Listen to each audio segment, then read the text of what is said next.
하나님 말씀 보겠습니다. 오늘 말씀은 민수기 13장 25절에서 33절까지 말씀입니다. 민수기 13장 25절에서 33절까지 말씀입니다. 저와 같은 성경이면 구약성경 217면이 되겠습니다.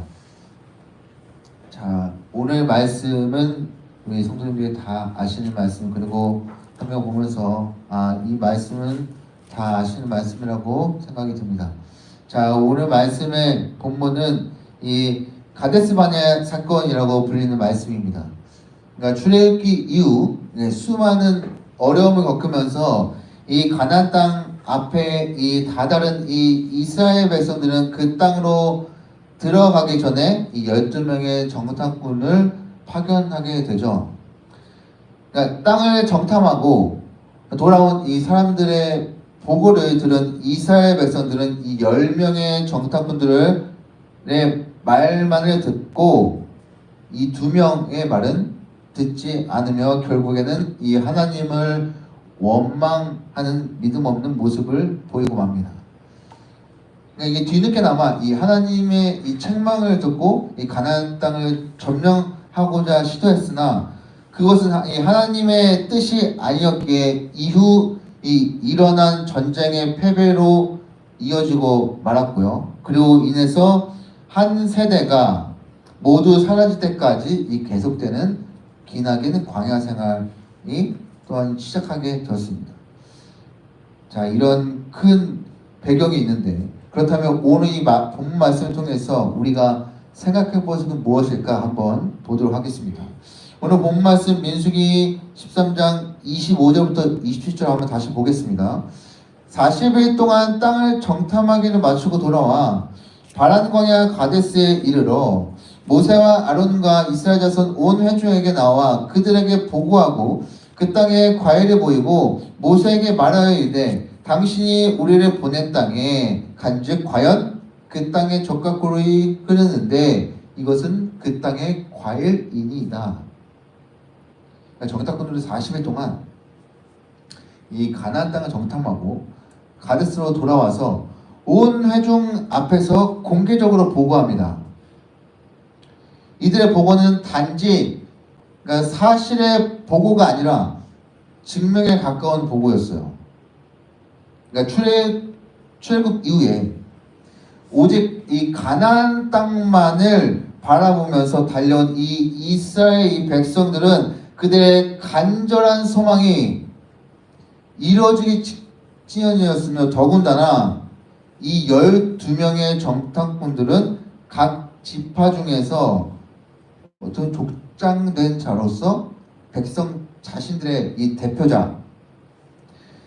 대표자였기 때문에 그들의 보고 내용이 가지는 의미는 이스라엘 백성들에게는 아주 절대적인 거였어요. 이 부분. 그러니까 이스라엘 백성들의 기대대로 이 정탐꾼들의 첫 번째 보고는 매우 희망적이고 긍정적이었어요. 그러니까 그들은 그 땅에서 자란 과일까지 가지고 나와 사람들에게 보여주고 그 땅은 정말 젖과 꿀이 흐르는 땅이라는 것을 정말로 보고 통해서 확실하게 가르쳐줍니다. 확인시켜줘요. 아마도 두 번째 보고 내용이 발표되기 전까지 이 이스라엘 백성들은 기쁨과 환희로 아마도 가득 차 있었을 것입니다. 왜일까요? 지금 가나안 땅 앞에 있는 이 세대는 애굽에서 태어나고 자란 성인이 돼서 노예와 같은 생활만을 경험했어요. 그리고 풍요롭고 안정적인 생활을 누려본 적이 없는 세대였기 때문입니다. 그러니까 이들은 광야길을 걷는 내내 기대하고 또 기대했을 거예요. 야, 가나안 땅에 도착하면 그 땅에 들어가기만 하면 우리도 잘 살 수 있다. 이런 기대, 이런 희망. 오로지 이 정탐꾼들의 보고 내용에 모두를 걸고 아마 있었을 것입니다. 그러나 이어지는 두 번째 정탐꾼들의 보고 내용은 이 기대와 희망을 모조리 무너뜨려 버립니다. 자, 그 다음 절 볼까요? 민수기 13장 28절부터 29절입니다.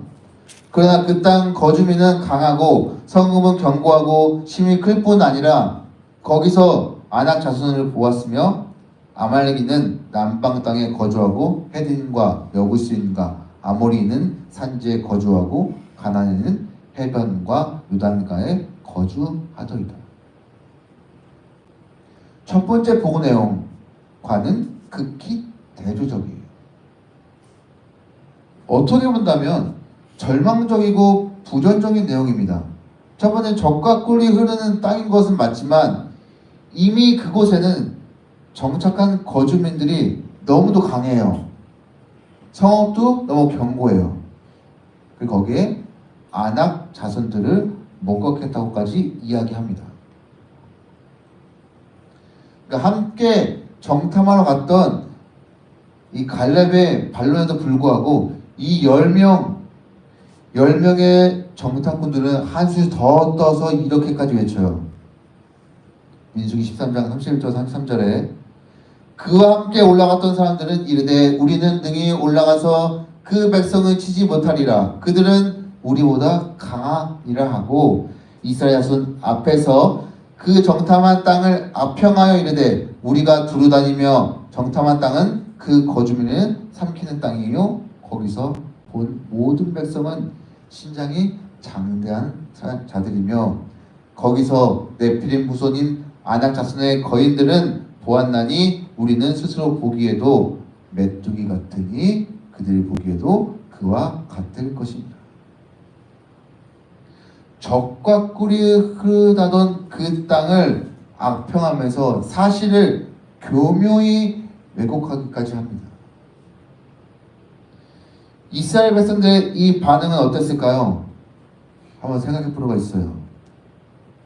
민수기 14장 1절에 의하면 소리를 높여 부르짖으며 밤새도록 통곡하였다고 했습니다.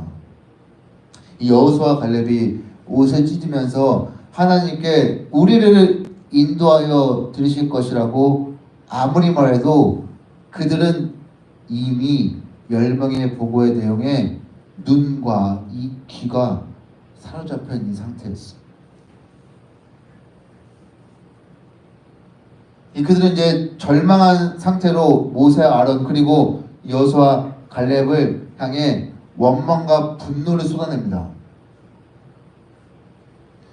이스라엘 백성들 왜 이토록 절망과 분노했을까요? 그들에게는 하나님의 약속의 말씀보다 이 정탐꾼들의 한마디 한마디가 현실이었기 때문 아마 그랬을 것입니다. 즉 눈에 보이지 않는 하나님의 약속을 믿는 것보다 눈 앞에 지금 펼쳐져 있는 현실이 그들에게 더 중요했다는 것이에요. 가나안 땅으로 오는 과정 속에서 이 이스라엘 백성들은 이러한 불신앙의 모습을 자주 보여왔습니다. 그런데 이 이스라엘 백성들은 이미 저는 아시겠지만 금송아지 사건 통해서 불신앙의 결과가 어떤 것인지 이 눈에 보이는 것만을 추구하면 그 결말이 어떻게 되는 건지를 뼈저리게 경험한 바가 있어요. 그럼에도 불구하고 이 이스라엘 백성들은 또다시 눈앞에 현실만 매달리고 있는 겁니다. 사랑하는 성도 여러분, 여러분들은 어떠십니까? 여러분의 삶의 우선순위는 무엇입니까? 지금 눈앞에 펼쳐지고 있는 현실입니까? 아니면 눈에 보이지 않는 이 하나님의 약속의 말씀입니까? 오늘 본문에는 비록 한 절이지만 조용하고 강하게 믿음의 고백을 외치는 이 갈렙이 등장합니다. 30절에 보게 되면 갈렙이 모세 앞에서 백성에게 조용하게 하고 이르되 우리가 곧 올라가서 그 땅을 취하자 능히 이기리라 하나 이렇게 고백합니다. 여러분 여기서 이 그 땅을 취하자, 이 취하자 말의 이 원어 뜻을 살펴보면 대부분 약속의 땅을 점령하는 데 표현되고 있는데요. 또 다른 뜻이 있어요. 또 다른 뜻은 뭐냐면 재산을 물려받다 상속하다라는 의미도 있습니다. 이 갈렙은 40일 동안 다른 10명의 정탐꾼들과 같은 것을 보고하고 들었지만 이 하나님의 약속의 말씀이 그에게는 가장 우선순위였습니다. 그렇게 스스로를 자신 스스로를 메뚜기에 부유했던 사람들과는 달리 오히려 그들이 우리의 먹이라고 담대히 선포할 수 있었던 것입니다. 하나님께서 그 땅으로 가라 하셨고 그 땅을 우리에게 주신다고 말씀하셨기에 우리가 그 땅을 취하는 것은 하나님께 상속받은 것과 같은 것이니 능히 이길 수 있다는 이 갈렙의 믿음, 하나님의 약속의 말씀을 향한 무한한 신뢰, 이것이 우리에게도 필요할 줄로 믿습니다.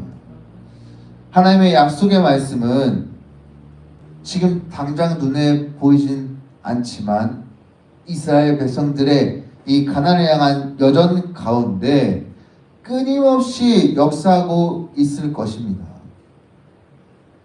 날마다 공급하시는 이 만나로 그 낮과 밤을 지키시는 이 구름 기둥과 불 기둥으로 그리고 매 순간마다 하나님은 그 땅으로 인도하여 들이실 것이라는 약속을 확인시켜 주시고 계셨습니다. 여러분, 그렇다면 우리는 이 10명의 보고와 2명의 보고 중 어떤 보고를 받아들여야 할까요? 우리의 신앙생활에 어떻게 적용해야 할까요? 혹시 우리 자신도 나를 향하신 하나님의 이 영원한 사랑과 약속을 믿지 못하고 이 안악 자손과도 같은 이 세상만을 바라보며 전전긍긍하고 살아가고 있지는 않습니까? 지금 같은 것을 보고 들은 이 12명의 믿음이 이 둘로 나뉜 것처럼 지금 이 세상을 살아가는 우리들도 두 부류로 나뉠 수 있어요. 10명과 같이 현실의 상황에 눈이 멀어서 하나님의 약속에 믿지 못하는, 그래서 내 생각대로 세상을 살아가는 그 부류와, 그리고 2명과 같이 눈에 보이진 않지만 매 순간 내 가운데 살아 역사하신 하나님의 이 약속의 말씀을 붙잡고 담대하게 믿음으로 살아가는 그 부류, 이 두 부류 가운데 여러분은 어떤 부류의 사람으로 이 세상을 살아가고 계십니까? 여러분 한번 오늘 말씀 통해서 여러분의 삶 가운데 나는 어떤 부류로 살아가고 있는가, 또 하나님 말씀 속으로 내가 어떻게 이어가고 있는지 한번 곰곰이 묵상하시면서 나가는 여러분 되시기를 바랍니다. 사랑하는 성도 여러분, 오늘도 성경을 통해 수많은 하나님의 약속을 받은 하나님의 백성들입니다. 어쩌면 우리도 이 하나님의 세상의 안악 자손만을 바라보며 하나님의 약속을 잊어버리고 이 내 뜻대로 살아가고 있지는 않은지 한번 우리가 돌아볼 필요가 있습니다. 하나님의 약속보다, 어떤 하나님의 그 강함과 위대함보다 지금 우리가 현실에 놓여있는 이 세상에서 직면하는 현실의 상황들을 더 중요하게 여기면서 어떻게 본다면 하나님의 약속과 하나님의 말씀과 하나님의 강함을 내가 내 스스로가 잊어버리고 있진 않는지 한번 우리 스스로가 돌아보셨으면 좋겠습니다. 힘들고 어렵더라도 지금 갈렙과 여호수아 같은 이 2명의 정탐꾼이 되어서 믿음으로 이 세상 속에서 더욱더 하나님의 약속의 말씀을 붙들고 나가는 여러분 되시기를 바랍니다. 약속의 말씀을 정말 신실하게 이루어가신 하나님께서 그렇게 붙들고 나가면 하나님께서 우리와 항상 함께 하시고 인도해 주실 줄로 믿습니다. 그 인도하심을 잊지 말고 더욱더 담대하게 믿음으로 우리 성도님 살아가시기를 바랍니다. 그러면 정말로 어느 순간 우리도 이 갈렙과 같이 30절에 고백한 것처럼 그 땅을 취하자, 능히 이길 것이다 라는 이 선포, 우리 세상에서 살아가면서 이길 수 있다는, 하나님을 말미암아서 이 세상을 능히 이길 수 있다는, 믿음으로 하나님 붙잡고 이길 수 있다는 이 선포가, 이 고백이 우리 삶에 있어질 수 있기를 간절히 바랍니다. 이런 마음을 가지고 성도님 하루하루 살아가시기를 주님의 이름으로 부탁을 드립니다.